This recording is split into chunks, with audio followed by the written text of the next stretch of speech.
If you guys enjoy this video, don't forget to hit the like button and subscribe. My goal is to reach 100 subscribers and I would greatly appreciate it. And first off, I just want to say thank you guys so much for the support recently. My last video did really well actually, and I'm very happy about that. But back to this topic. Today I just want to talk about a few players in the NBA who are quote unquote hurting their teams. And when I say hurting their teams, I don't mean they're bad. I don't mean they're just like that. I mean, you'll understand when I actually explain the situation for each individual player, because they all have their own situation why I consider they're hurting their team.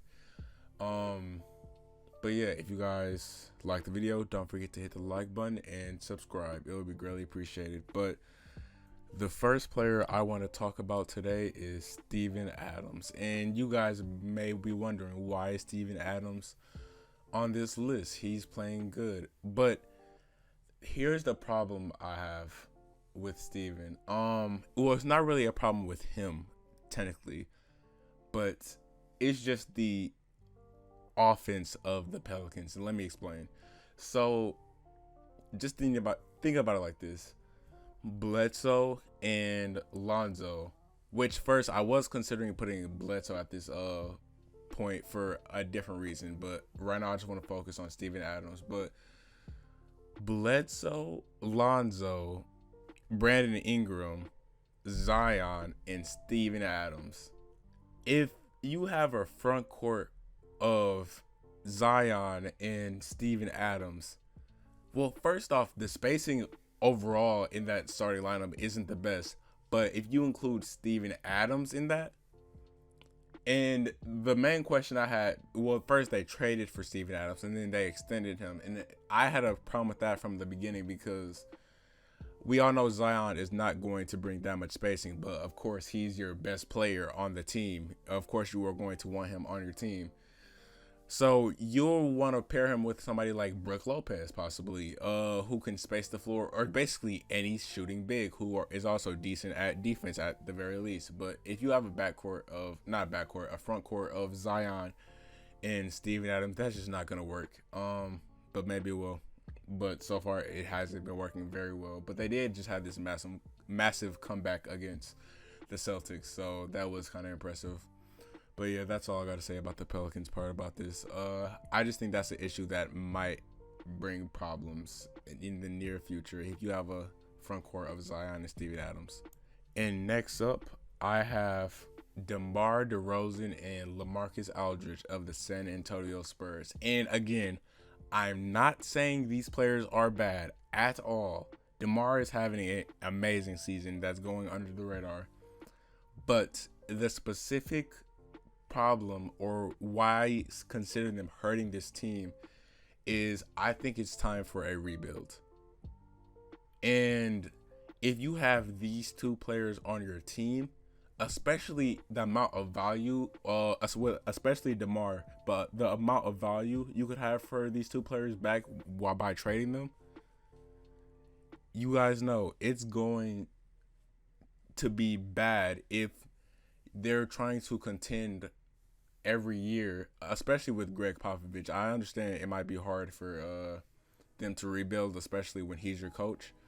But again, it's just like, we need something to change here, and nothing is being changed because they're just going to continue to try to contend.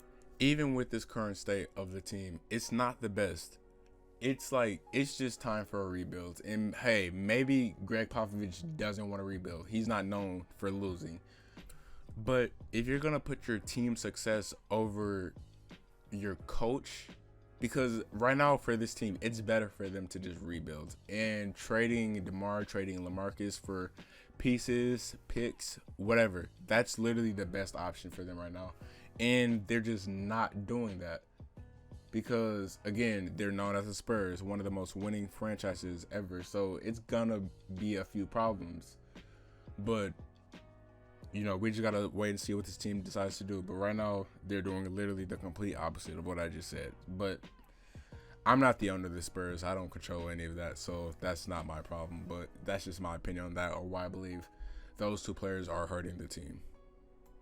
And we have 3 more players up, but the next 3 are kind of in the same subject, but I'm going to explain each one specifically. But the first one I have is Blake Griffin. And, well, yes, technically, Blake has been playing bad. I made a point at the beginning where I'm not saying these players have been playing bad. This is an exception here.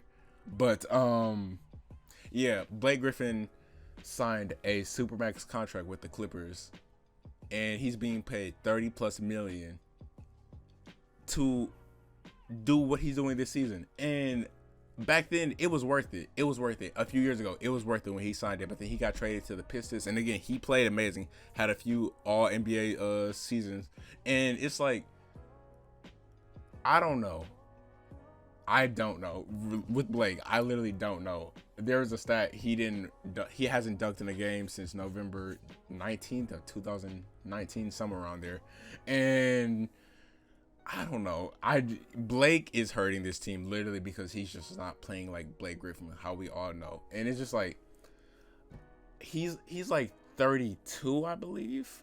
And I actually didn't check that, but I think he is 32. And 32 is not young, but it's like I'm not expecting him to decline this badly around 32. If he is 32, I might be completely wrong actually, but he's somewhere around there. I know that for sure. And something needs to be fixed here because he's literally being used as a spot up shooter.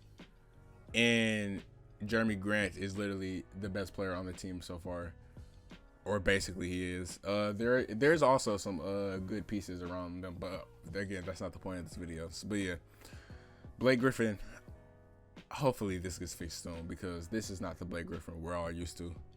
And second to last now, we will be talking about Marvin Bagley of the Sacramento Kings. And he's been playing all right. There was some drama about his dad wanting him to be traded, I guess, or something. Yeah, that was just random stuff on Twitter. But again, Marvin has not been living up to the second pick of the draft so far. And I had a lot of hope for Marvin Bagley. I really believed he could have been a lot better than he's been playing so far. And he could be an amazing piece besides De'Aaron Fox and Buddy Hield if he stays for the long term, which I'm not sure about that. But it's just I had a lot of hope for Marvin, and we're just not getting anything, or just the second pick of the draft worth in 2018. And I don't know. He was picked ahead of players like Luka, Trae Young. And that says a lot right there. If you were picked up ahead of those players especially, you should definitely be performing a lot better. But it's just not happening. And I don't know what to expect from Marvin in the future. Maybe he's traded. Maybe he improves for this team. But it has definitely been disappointing for me, at least so far. And I am expecting it to improve. But again, we just got to wait and see what happens. And the last player I have on the list this might be kind of obvious, or maybe for the reason it might not be, but it is Deandre Jordan of the Brooklyn Nets. And it all just comes back to defense. Literally the whole problem with this team. I know you've heard it all the time. You heard people talking about it. You can see it when you watch the games. But Deandre Jordan is, or has to be, the main piece of this defense, especially paint-wise. The main reason why he was signed in the first place because he's good friends with KD and Kyrie. And if he never signed with the Nets, if he was never friends with them, he probably would have got paid about or around $6 million a year. But instead, he got paid over $10 million for the next 4 years. And if they don't get a better defensive center like they did have in Jared Allen, which I did talk about in a video before, but like I said, if DeAndre doesn't improve, there's going to be issues here. And the offense is amazing. There's no question about that. But this defense is just very questionable. But it basically comes back to Deandre Jordan and how he's performing. But he has to be better, because if he's amazing defensively, this team is going to be very scary, and Deandre Jordan is definitely one of the X factors on this team. But yeah, that'll be the end of today's video. And just to recap all the players I have talked about in this video who I believe are hurting their teams in multiple ways are Steven Adams, Demar Derozan, Lamarcus, Aldridge, Blake Griffin, Marvin Bagley, and Deandre Jordan. But thank you guys so much for watching. I really appreciate all the support you guys have been giving me recently. And don't forget to leave a comment. Do you guys believe there's anybody else who's hurting their team? Just let me know in the comments. But don't forget to hit that like button and subscribe, and I will see you guys on the next video. Peace.